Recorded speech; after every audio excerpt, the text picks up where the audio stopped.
Welcome, everybody. My name is Whitney Zeigler. I'm the founder and CEO of Big Rocks Organizing. We are a small, locally owned, women LGBTQIA-owned company out of Beaverton, Oregon. We serve the Portland, Oregon, and Southwest Washington metro area, and we are professional organizers and move managers, and we specialize in assisting our clients through life transitions and making space for what truly matters. And today, at our Asset Organizer event, thank you for coming. We are focused on World Organizing Day, which is May 20th. And in honor of that, we're hosting a live Q&A where you can bring all of your organizing questions. So with that, I would love to prioritize the folks that are here in person. We did get a list of questions in advance through our social media, but we would love to turn the floor over to those who are here to answer your burning questions first. Does anybody have a question right off the bat? Sure, I'll talk.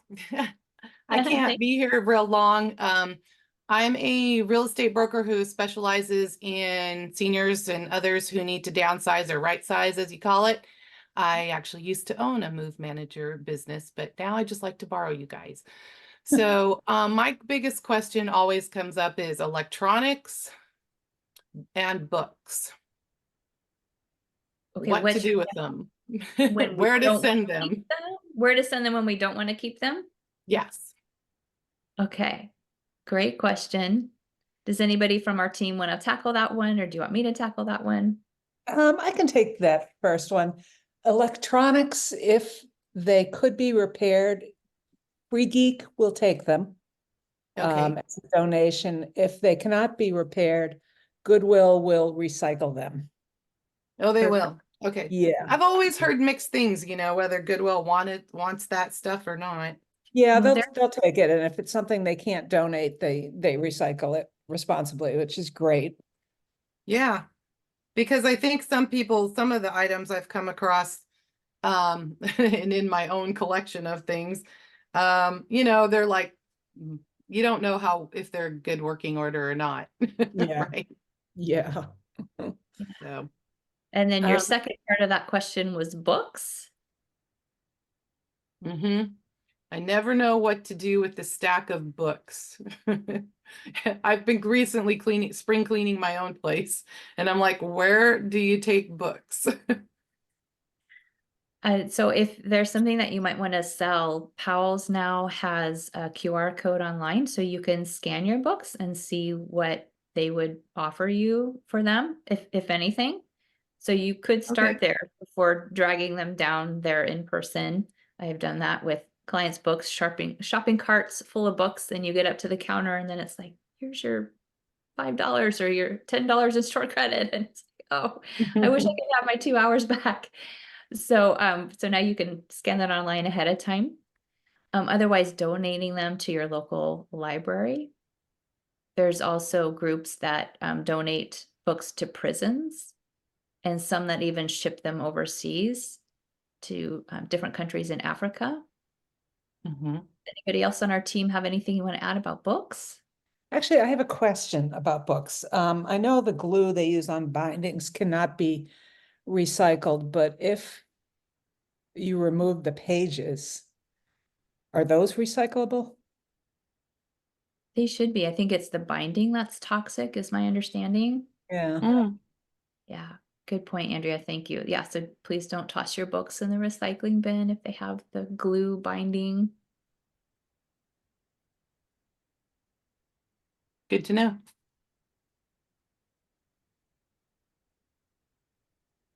Who else has a question? I want to know what everybody's favorite thing to organize is.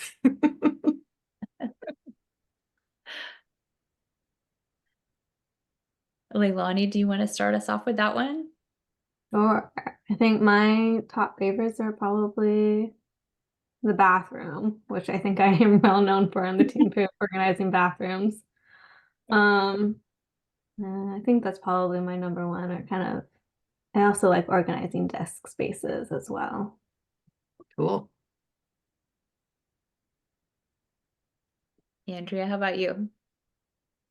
I like organizing kitchens, especially pantries, and also garages, which nobody likes, but I do. Sharon, you're on mute.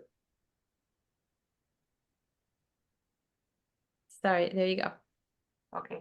I like to organize kitchens too. My kitchen, although I live in the house, the kitchen is really kind of apartment size. So every inch is important and I want it to be within my reach so that I don't have to get on a little kitchen stool or something like that. Sounds good. Jean, did you want to share your favorite space to organize? Jean Ignis? Um, well, I don't um go with the team to organize on site, but I would say I love organizing our files or client files. You know, gives me a peace of mind. Jean, I love you. Me That's too. my least favorite thing. I hate paper. What's your most favorite thing? My most favorite thing? Yeah. Nothing. I'm actually, what makes it so funny about me working in this space is I actually can relate to my clients. So I don't love to organize things, although I can do it. And I can always organize other people's things and not my own. So Yeah, it's easier Yeah. to organize other people's things, oddly. It's, Mhm. you know, because it's not Yeah. as personal. Yeah. Mostly Absolutely. a lot of what I run across in my world is like trying to help people let go of things as they're deciding to move on to things. And so I've experienced that myself and have a few tricks, but otherwise, as far as organization, I like things organized. I'm not good at creating systems though. Naturally. And that's something that we love to do. So if you Yes, ever exactly. need new systems, reach Which out. is why you're all my new best friends. Does anyone else have a question for us? You can also put it in the chat if you're feeling a little camera shy or microphone shy. I'll ask a question. My name is Joan, and I just in general like to be organized and help my friends organize. I was wondering, how often do clients, you book a client and then you get to their location and they actually resist you with, starting to get organized or tossing stuff? It can happen, and we try to gently explore what the barriers are, where the resistance is coming from. Usually, folks reach out to us when they're feeling ready to move forward. We often will get clients' family members reaching out, or it might be a third party, like it could be their realtor, for example, who's trying to help them list the house, but they're really not ready to move forward and maybe putting their feet down a little bit. So we found that folks really need to reach out to us directly. The third party folks generally are those who are not the ones who are ready. But when we do meet resistance, we'll do some coaching and stop and explore with the client's permission. And then if we get into some muddy waters where we're crossing a line into therapy, we will stop and ask them to get connected with their therapist, or we can make referrals and give them some resources, because sometimes we need to do some deeper internal work before we're ready to let go, because as we all know, it's not just stuff, right? That stuff has emotions. There's Andrea's dog bug. Sorry. No, Wants to come that out. totally makes sense because that was kind of my next question was, how far do you push, somebody? Is it just nudging, or do we not do any kind of influencing? I think we can ask questions to help somebody get clarity, but they have to be the one to make the decision to let go of that item and to feel ready. If we push, or if we try to manipulate or trick somebody or force them into parting with things, we can cause psychological harm. So as organizers, we really want to be careful not to do that, but to always be supportive and to respect their decisions, but to give them tools and resources and encouragement and kind of help bring that energy to help give them momentum to move forward. Okay, thank you. You're welcome. It's a good question. I see we have multiple dogs in the Zoom room. That's great. Oh, how cute. Carrie, does your dog have a question for us? Yes, my dog wants to know. This is Teddy. But yeah, that's an excellent question, the resistance thing, because like how do you, because you do kind of get into it, like you feel like at what point do you bring in a counselor, because getting rid of stuff is such an emotional decision. And you know, like I talked with you guys about that before with you know, I have elderly parents who have an enormous storage unit that they won't let us touch, and so it's going to be a big organizing project when that is. So how do you, I mean, I don't even know how you even tackle that when you open the storage unit door and it's just stuff to the ceiling. I mean, it's like, how can you even wrap your brain around a project like that? Kinds of projects excite me. Good. We've had a few of those where the family reaches out and they say, our loved one has passed on and we've had this storage unit for 20, 30, 40 years. We don't know what's in there. We're overwhelmed. Can you help? And it's actually, it's fun. It's a treasure hunt and you learn so much about that person's life. But again, it's like, as Cheryl said, it's a lot different when it's your stuff or when you have emotions tied to it rather than it being someone else's stuff.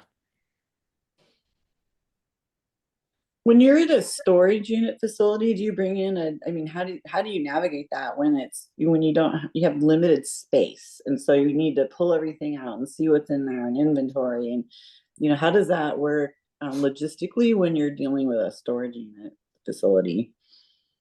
Well, we coordinate with them ahead of time so that we can be respectful of the space, but we bring in folding tables. That helps a lot. We also have our hauler lined up to be able to distribute things right away if we have permission from the client. Sometimes we're just doing an inventory and we're putting everything back in the unit, but oftentimes we're going to inventory it and stuff's going to immediately start to leave. So for example, we had, oh, go ahead. Oh, no, go ahead. I was just going to ask if you use a spreadsheet or how do you make that inventory? Yes, we do. And we take pictures of everything and create stickers ahead of time with numbers and label it so that each number corresponds to the number on the spreadsheet. And then we've got a link to the picture in the spreadsheet too. Oh, that's a great idea. Sorry, I didn't mean to interrupt you. Oh, no, that was a great question. And then that way you can easily share that information with whoever needs to know, because maybe you're sharing it with multiple family members and you're going to decide who wants what and how to split things out, or you're going to decide what goes to consignment, what gets donated, what gets shipped to cousin Jim Bob, you know, whatever's going to happen with it. Oh, and just on the electronics, video only will take electronics.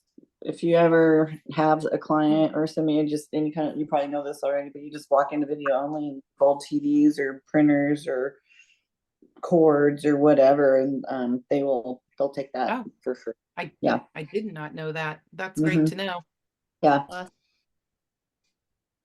That's great. I think Staples also has a pretty robust electronics recycling program.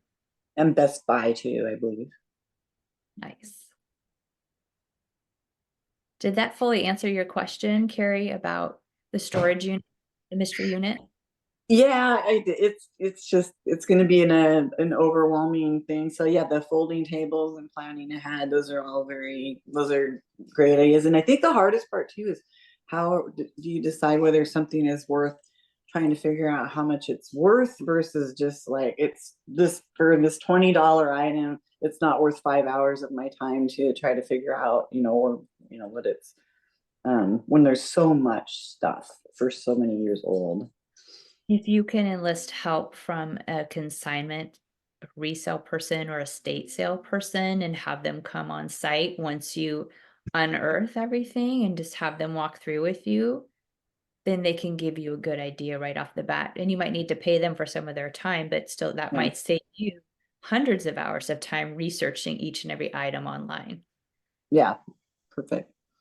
Thank you. Jean I think that's Harkin? great for me to know that you will go in and inventory things, because sometimes that's, like you said, in my case, I have sometimes people in multiple locations having to review situations. We never know what is of value to what person. Absolutely. We So, thanks. not that long ago had a big project where the family had 3 wooden crates, which were the predecessor to pods, and they'd been in storage for 40 years, belonging to mom, and they didn't have any idea what was in those. So we worked with the storage facility to, bring them down from way up high cold storage, Oh, wow. and we just had a Wow. single day. We said we're gonna empty and get everything off site within 1 day, and we did it. And we did an inventory of all of it at the same time. So it was a pretty Nice fun. work. Thank you. I mean, 95% of it ended up being stuff that we could get to a place to sell. Wow. Yeah. The velvet couch did not survive storage very well. Just FYI, I don't think velvet stored very well. And I heard that vintage clothing is a big thing right now. So like clothes that you wore back in the 70s are huge. Like young people will pay hundreds of dollars for like an old concert t-shirt that you got in the 70s. I heard I don't know if that's helpful to anybody or not, but I was like, really? I have so many old clothes that I haven't got rid of, which is sad.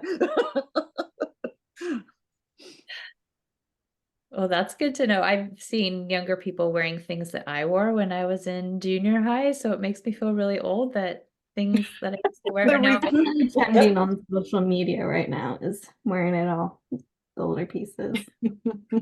It's a thing with 20-somethings, like younger people. So yeah, there's consignment stores are huge where you could, so maybe that's because old clothes and stuff. So that's becoming quite a thing. So just throwing that out there if you have that kind of stuff with clients, because yeah. Nice. Although it could encourage folks to hold on to their things too.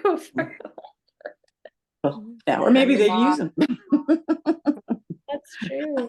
Yeah, that's bad too. Oh, I might wear this someday, or I could sell it. And then they're zip in a box. I'm gonna keep it for 30 years until it comes back, and then I'll sell it for a lot of money. Jean Harkin, I think I saw your hand up earlier.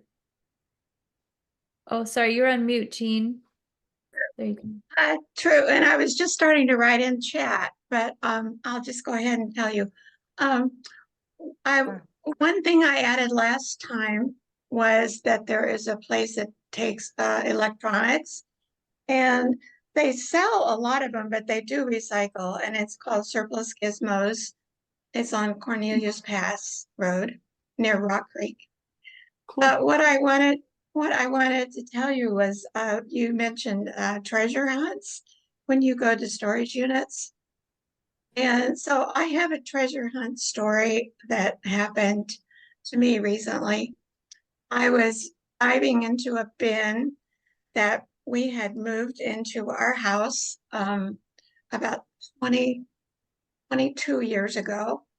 And there was still stuff in there wrapped up in paper from when we moved here. And I didn't know what was in there. So I opened it up and I found these dishes that were gold, pure sparkling gold dishes, cups and saucers. And there was a label on the back of the saucers that it was Limoges China, but it also said something about Healy gold. And so what it turned out after we did some research was this Limoges China had been imported by these women, the Healy sisters in New York, back in the 19th century. These were really old. Oh, by the way, the dishes were 50th wedding anniversary gifts to my great grandparents. So that tells you it was a long time ago. Their 50th wedding anniversary was in let's see, 1920 something, 1918, I believe. Well, anyway, these were old, and the Healy sisters would put this gold luster on top of ceramics that came from France. And they had quite the following. Some of these were even sold at Tiffany's in New York. But we found out that the gold plating was actually gold with uranium salt added. So then we became concerned, are these radioactive? Have you ever dealt with radioactive things, Whitney? Actually, yes. Yeah. Okay, well, we got a Geiger counter. We invested in a Geiger counter and tested the dishes. And they did, the count did go up a little bit beyond background radiation. The thing kept ticking up and up and up and up. And I was getting a little bit worried. But it stopped, and it was actually registered below the dangerous amount. But still not ready to drink coffee or anything out of those dishes. They're just too metallic and too gold and too scary. So anyhow, that was my story about a treasure hunt, and it required that we purchase a Geiger counter. So now I don't know what to do with the Geiger counter, but I'll keep it a while. Maybe surplus gizmos would take it. I don't know. It's working. It works though. So they better pay me for it if I give it to them. Thank you for sharing that story. That's fantastic. Does anybody else have a question or a story? Actually, I want to go back to the storage unit topic for a bit. We've done a couple storage unit clean outs in recent months. And this one couple cleaned out stuff that they had it in storage for 40 years. And it was interesting watching them go through things, and a lot of their comments centered around, why did we keep this? Why do we have this? And it was kind of an aha moment for them that we don't need this. We don't need all of this stuff. And it really helped them clean out a lot of, they kept a lot too, but your mindset and your lifestyle changes dramatically over 40 years, and something that was valuable when you put it in storage when you were 30 is not so valuable anymore. So it was a very interesting experience to watch them let go of things that they had had for decades. So it's not hopeless. Thank you for sharing that, Andrea. Does anybody else have a question for us?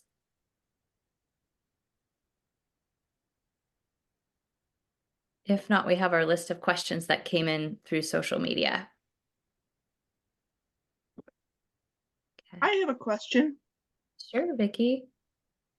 And I apologize if this was covered. I had to step away for a couple minutes, so I around the time of the first question, so I caught the books. After the books, I had to step away.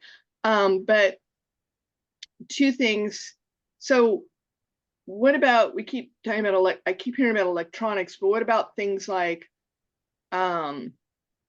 lamps that for instance work, but then I discovered they're actually kind of broken. Like if you hit it, then it falls apart. But so what about things like lamps? Specifically ones that are or unbroken? No, I guess, well, I'm both. Like, is there anywhere to take, not electronics, but other wired things? Because then the other thing is, and I have a whole assortment of stuff, which is why I'm just like trying to pick out a couple things. But the other thing, for example, is a dirt devil. you know, it was a little portable vacuum, and it worked. But then I think that it doesn't charge anymore. You plug it in, you put it on the stand, and it recharges, but it doesn't charge anymore. And I think it didn't get put back properly on the charge part, and so it doesn't charge up anymore. So, but it was working some time ago. So things like that are functional but not functional. Those things that we hold on to them. Well, it's more like, what do we do with it? Because it wasn't electronics. Like I said, I always see this thing about cell phones and computers and all this, but I'm like, what about these other? Those would count as electronic. But if you wanted to see if they could be repaired, there are community repair fair events. And maybe we could have our Jean from Big Rocks put a link to the website in the chat. And we recently had one, I think the weekend of April 20th, where you could sign up in advance, and there are volunteers who are good at fixing things, and your items, and they can see if they can repair them. Okay. And it's like if you go to the repair fair like I did on April 20th, I went 15 minutes early. They opened at 11. It was a breeze, and I got my small portable heater fixed. And when I left PCC Rock Creek, there was a line of cars out to Springville Road, out to the main road. And those people who were stuck in that line, I bet you will never go to another repair fair, or they'll go early like me. Thank you for sharing your experience, Kathy. I know they do have them regularly, and I think some of the events are smaller events where you can sign up for a slot in advance, so you get a guaranteed spot. If you can't to get in there, that's a different story. That's true. That is true. Well, what about things that are repairable, but I don't I don't have the time to repair them? Because I'm trying to remember, there used to be somewhere, I don't know, wasn't the Salvation Army or somewhere where you could donate things where they wanted them because they would repair them and then sell them. But I don't know if anywhere like that exists anymore. Not to my knowledge. There is a hauling company that will take items and fix them and then donate them. It's called the Junk Luggers. Oh. We've worked with them before. They're great, and you can just donate a whole truckload of items, and they will sort it, fix things, clean things up, recycle things, donate things, and then send you the receipts afterwards. Okay, I guess that's what I was thinking of, the Junk Luggers. That's the kind of thing. Yeah, it's not free. It's a paid service, but it's quite a service where you could just say, I want these things to leave the house, and then you don't have to worry about it anymore. They will sort through everything for you and fix anything that can be fixed and donate anything that can be donated. And then recycle the rest. Okay, great. And then the other thing, my other question was, I thought that on your site there was a list of these various resources. Did I miss it, or is it not there? And was I thinking of something else? We have a resource list specifically on our site, just because there are so many. Our team does an app that we created for our own use. We have about 400 resources listed. So if you need a resource, feel free to reach out to us. But unfortunately, at this point, we're not able to share the app outside of our organization. Okay. Just due to the cost of doing that. Okay. Sure. But we're happy to help you with a resource. Okay. All right. Well, thank you. Oh, you're welcome. Thank you for your question. Yes, Jean? I have a question. Somebody else? I think Jean had her hand up. Jean Harkin?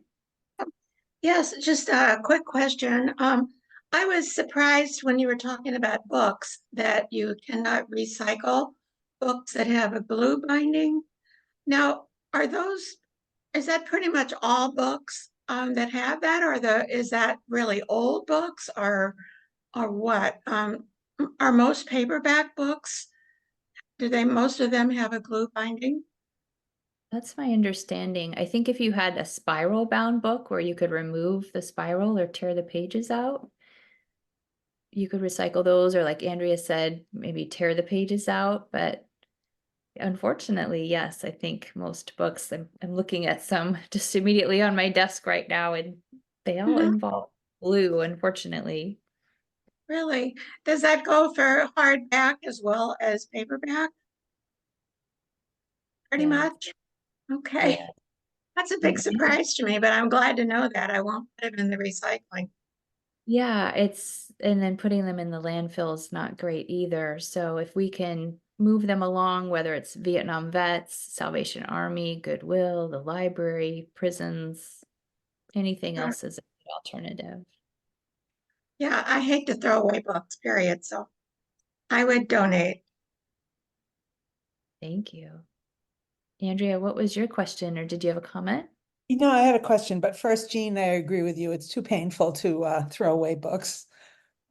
It hurts my heart. I have a question about large appliances like refrigerators or stoves if you do a renovation. Will Habitat take big things like that? They do take appliances, yes. I think they want them to be 7 years old or newer. Mhm. But you can also sell them through, if you didn't want to donate it, if you wanted to try to sell it through PDX Estate Services. It's a big warehouse over by Washington Square Mall, and they do a weekend estate sale once a month. Yes, it's believe- this coming weekend. It's this coming weekend. Get there early, like Kathy said, because I think 4,000 to 6,000 people go through this warehouse every time they have a sale. But they had a whole wall of appliances when our team did a tour there. And so if you wanted to sell your appliance, you could think about that. You could also donate it to Habitat for Humanity, or if it's an older one and there's Freon involved, like a freezer or a fridge, there is I think a $10 fee to have those recycled at Metro. But they'll responsibly dispose of them given the chemicals involved. Great. Great question. Let's see, we have some other questions, or, oh, Carrie asked, what about old encyclopedias? Yes. My understanding is there used to be a book disposal service in Portland, but I understand that it has since closed down, but they used to responsibly dispose of books that couldn't find a home. So I'm sorry, Carrie, I don't have a great idea for you unless you wanted to build a fort with them.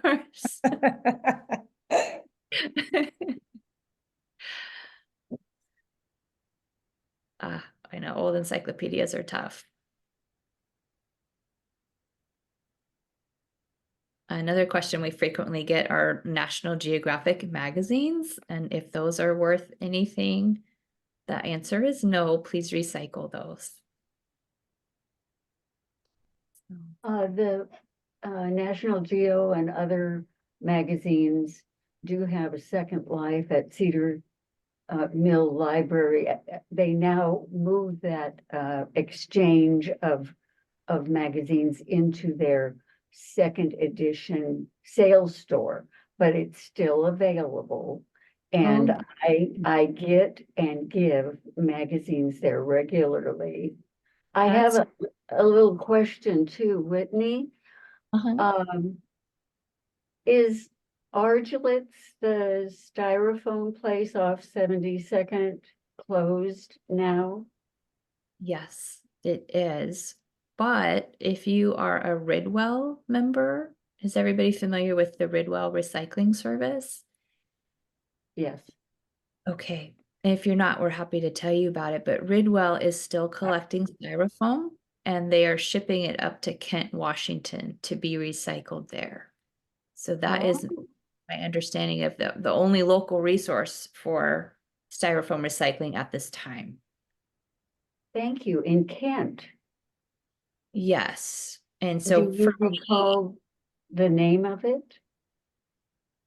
The name of the facility, I don't know, but you could reach out to Ridwell via their website. They're very responsive. They have very great customer service. And you could certainly ask them. And if you're not already a subscriber, so for me, I live in unincorporated Washington County.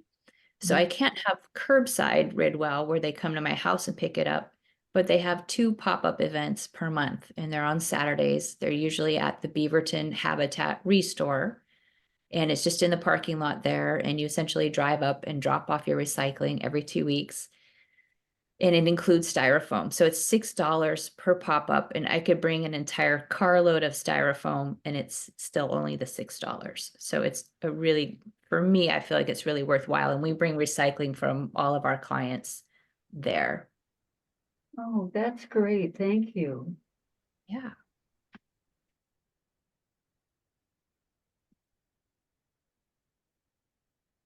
Oh, thanks, Jean. We put a link to Ridwell in the chat for everybody.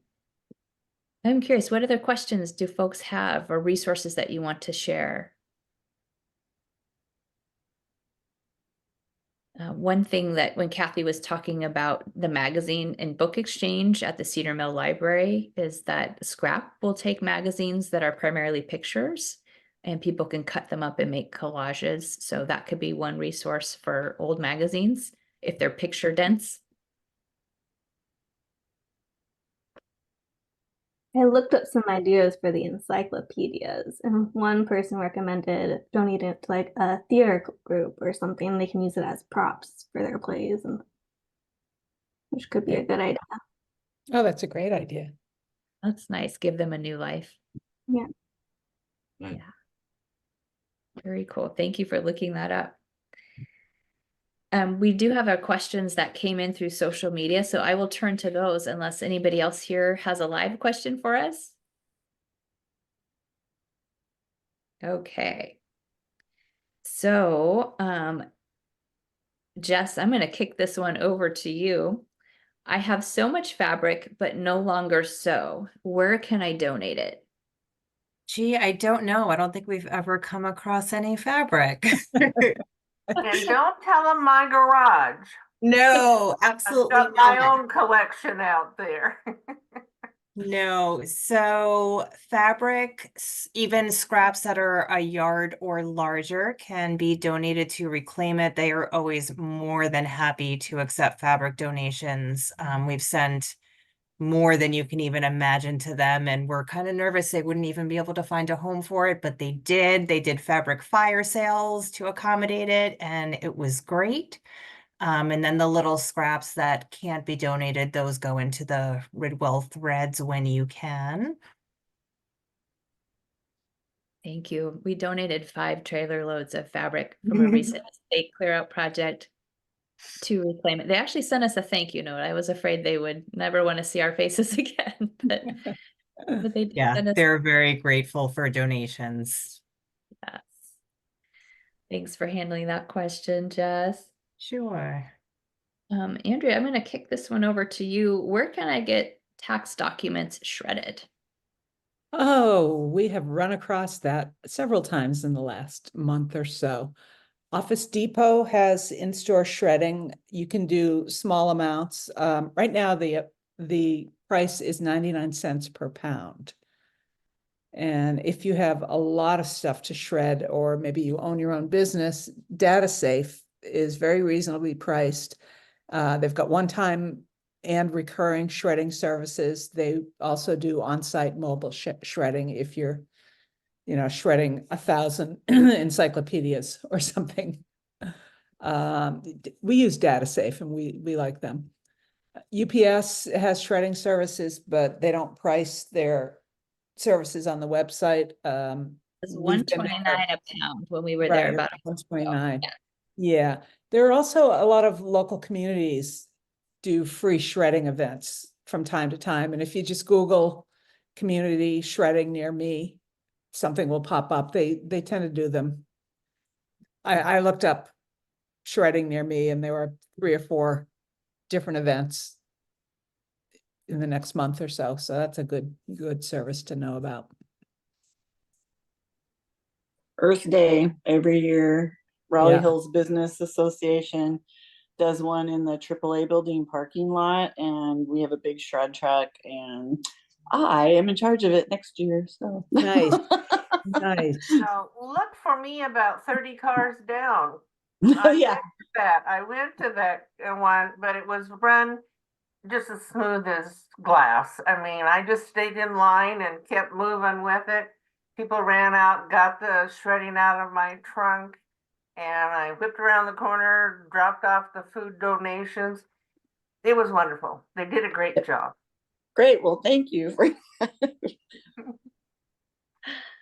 Great. Well, our next question, I'll put it out there to the Big Rocks team, is can I donate candles? If so, where? And some of them are gently used. Oh, I don't know that one. So gently used, Goodwill will typically take those for very used candles or candles whose wick have melted into it, never to be seen again. Those can be donated to scrap. They melt them down and reuse them to make new candles. So that is a resource that I know of. I don't know of any others, if anybody else on the team does. Those are the ones that I know. There are a lot of candle craft YouTube videos out there. If you're feeling super creative and want to make something yourself, you can. Nice. Okay, our next question is, I always end up with the wrong size or shape organizing bins. What should I do?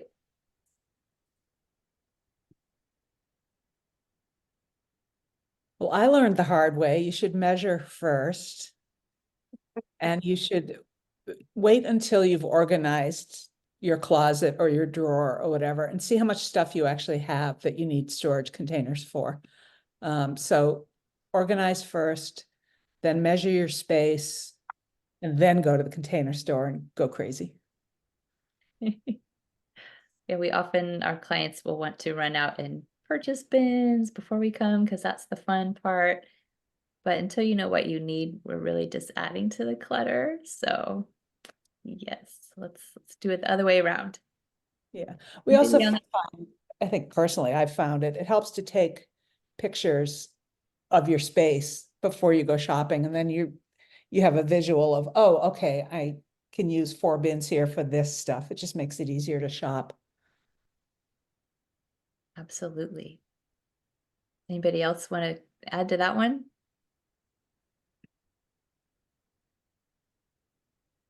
Vicky? Well, that just reminded me, and I'm sorry, I don't have to add to the what you were just talking about, but just before that, or maybe when you have candles in glass things that are basically used up, is there any way to properly recycle them, or they just have to go in the garbage? Like, does the glass, I'm guessing, don't take glass with candle in it. Unfortunately, oh, sorry. Did anyone else want to jump in? I heard an echo. Oh, no, I just said, so how do you dispose of them, I guess? I don't think they're recyclable. So my understanding is that glass that is safe for high temperatures, like flame or Pyrex dishes, things like that, cannot go in the curbside recycling because they have special chemicals in them that make them able to withstand higher temperatures. I will add though, if you put them in the freezer and you're able to pop the wax out, you could reuse them for a plant or, countertop in the bathroom to hold cotton balls. That's a good. Yeah. Because some of them are like kind of nice decorative that I would keep, but I didn't know how to get the wax out. I like the freezer idea, Justin. Our team recently built terrariums. Yeah. So I don't know if you can see this with the blur. It's blurring it. Thank you. You're welcome. Thanks for the question. Okay, so our next question that came in is, How has being an organizer changed the way you shop for yourself?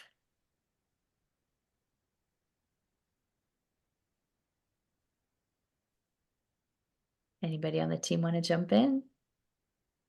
I am not probably the best person to answer this because I hate shopping, especially for myself. I would much rather be buying something for somebody else. That being said, I do follow the one in, one out rule. Sometimes you need to shop, you know, you need a new pair of jeans because you've gained 15 pounds and none of the other ones fit. And so even if in my head I think that they're going to fit again at some point, I still make myself purge a pair if I bring a pair in, and it helps the accumulation over time for sure.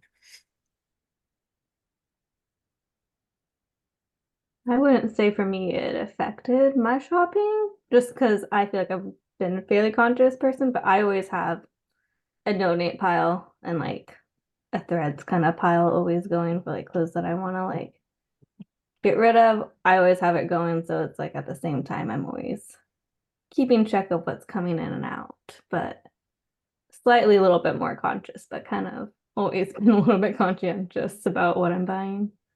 I've always been more of a quality over quantity person because I just want to make sure my stuff is going to last a while.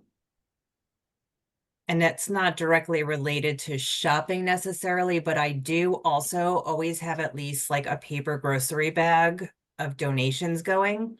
Because you always come across something like, I don't wear that anymore, or this doesn't look good on me, or I don't need this, or I just found a second one of these. And if you have a bag already there, it's a lot easier to get yourself to just add to it, add to it, add to it, do a quick drop. And there's like 10 little things that have left your house. I don't even remember the last time I looked in my bag that I have that I throw my clothes in when I don't. Well, yeah, there's a follow-up. You have to actually donate it at some point. Throw it in my car like everyone else does at Big Rocks. There you go. Goodwill Queen This car. Andrea has the biggest car, so she gets to take donations all the time. Thank you, Andrea, for doing that for a client. Sure. I think Yeah. me, it's like changed my mindset that, and every time I go on site and I'm working with a client or we're doing an estate clear out, I just want to come home and give something away. I don't want to burden my loved ones with it one day when I'm no longer here, and it just makes me want to come home and let go of something. Yeah, I have a question about an ad that is on television. I don't know. I think it's one of the main stations about plastics. It is sponsored by plastic companies, and they are saying, oh, gee, we can turn all this old plastic into new product. And we want so basically, keep on using plastics. And does anybody believe that? No. Is there any research that shows they have some magic bullet now?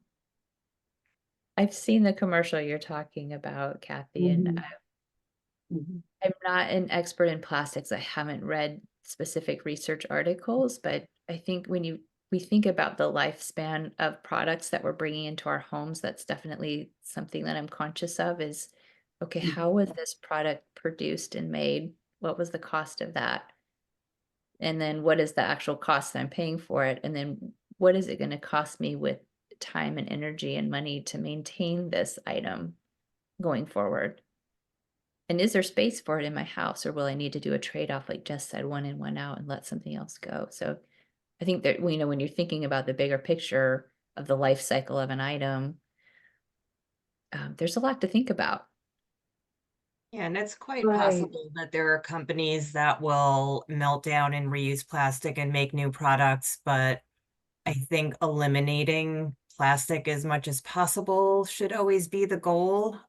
We don't want to keep reproducing items with the same toxic chemicals over and over again to try to give them a longer life. It's better to just buy something sustainable to start with that, you know, could be properly recycled or will last, where you don't need to recycle it or replace it.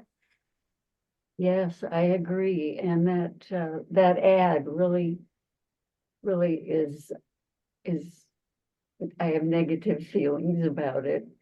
And also I saw in, I believe it was a Pamplin paper, that Starbucks wanting people, I believe it was in Seattle, to use metal containers that they could take with them and return to the store within 15 days with no charge to them. And it didn't go over. Instead of their one use plastic containers or paper for hot drinks. No, Leilani, can you speak to that? Leilani works part-time at Starbucks, so maybe she Yeah, has. I haven't. I know that Starbucks has been trying to reduce their like paper consumption. I don't know about completely getting rid of the paper cups. I haven't really heard about anything with that. And the metal containers, I know that they have recently this year. But prior to this year, they've always had, if you bring in your own personal cup, they'll take about 10 cents off your order. Sure. And along with that, if it's on your mobile app, you get additional points and reward points for that. But you can also now do it through drive-through. You can also use mobile order and still do it, and they've come up with ways that can make your drink prior to it, and then we can just pour it into your cup. So we're not using any additional paper cups, and it's doing it in a way that doesn't make sense, because at one point we would make cups for drinks, for personal cups, and we'd put it in a paper cup and then put it into your cup, which didn't really make sense. But they've really streamlined it in the past couple months for that to make it really easier. But I don't think I've heard much about them really getting rid of the paper cups. They did also talk about one time about getting rid of their straws, but that also didn't happen. So yeah. And they're adding an additional second type straw for their new drinks. So I don't know. Well, More thank you. plastic. Thank you for the inside information. We appreciate it. Okay, our next question, unless anyone else has a last burning question. Okay. Let's see. What can I do with gifts I no longer want? I feel guilty when someone gives me something that doesn't work with my decor. Who wants to tackle this one?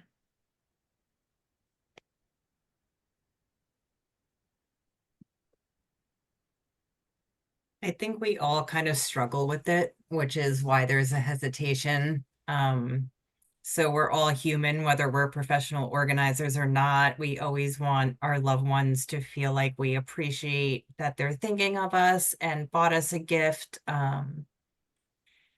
Some people will keep the gift stashed and put it out when people come over. Not pointing any fingers at anybody in this particular room. I will talk about it from the gift giver side. I do my best to always buy a gift that's useful. I try to keep people's decor and style in mind when I buy something, but when I give the gift and hand it over, I hand it over with zero expectation of what is going to happen to it.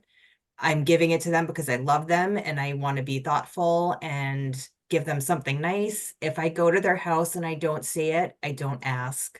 I don't make them feel bad. I don't try to pressure people into keeping things that they don't need. And I hope that, as a culture, when we're trying to be sustainable, we're not moving forward with that way of thinking like, well, I have to keep it forever because so-and-so gave it to me, when there could be somebody out there who would adore it and use it regularly. And I think you do the gift more honor by passing it on to somebody who can really use and appreciate it. Yeah, I think that's really wise, of course, Jess. Letting go of the guilt, if you let go of a gift, I think you have to do that for yourself. The person who gave it to you would not want their gift to be a burden. That's not the point of gifts. So if you have to let it go, just let yourself know it's okay. Sometimes we'll encourage clients to keep their favorite gift from that person, or maybe their favorite top 3 if they have a lot of gifts from somebody in particular. Just keep the amount of things that you can actually truly honor, because if you have so much stuff, you can't have it all out at once to view and honor. And it might not be your style, but that's something that we encourage too. And also And you always can always take a picture of it somewhere in your home too, so you have a memory of the gift, and it still lives in your heart somehow. It just doesn't live in your home anymore. And Leilani, what were you going to add? I was going to say the same thing. Take a Great photo. Sorry. That's what I did. I got a graduation gift and I was torn up. I was like, it was very thoughtful, very considerate, and I really appreciated it because it was from my brother. And it was a very beautiful gift, but it was like a bright purple. And I was like, this just no longer fits my style. And I went to the internet to get advice. They said, take a photo and then keep it. And then, reduces the guilt a little bit because you still have that memory of the thoughtfulness that that person gave it to you. Has your brother noticed? I don't think he noticed. Okay. It's just a nice purple Coach bag too, so I know he put like thought into it. It was my favorite color at the time. So well, thank you for sharing that, because our identities change, and I think it's good to give ourselves permission as we evolve as human beings over time to no longer keep things that don't fit who we are right now. Yeah. Well, on that note, thank you everybody for this fun discussion and bringing your great questions. Next month, we won't be on the first Wednesday of June. It'll be the second Wednesday, June 12th. And our topic is going to be FYI for LGBTQ, what we need to know as we age. So we're going to have a speakers panel, and we hope that you'll come back and join us for that. Hope you have a great evening, and thanks again for being here. We appreciate you. Bye, everybody. Good night, everybody. Thanks, everybody. Good information. Thanks, Carrie, for coming. Thanks, Yeah, Kathy, it's for the always great to see you. introduction.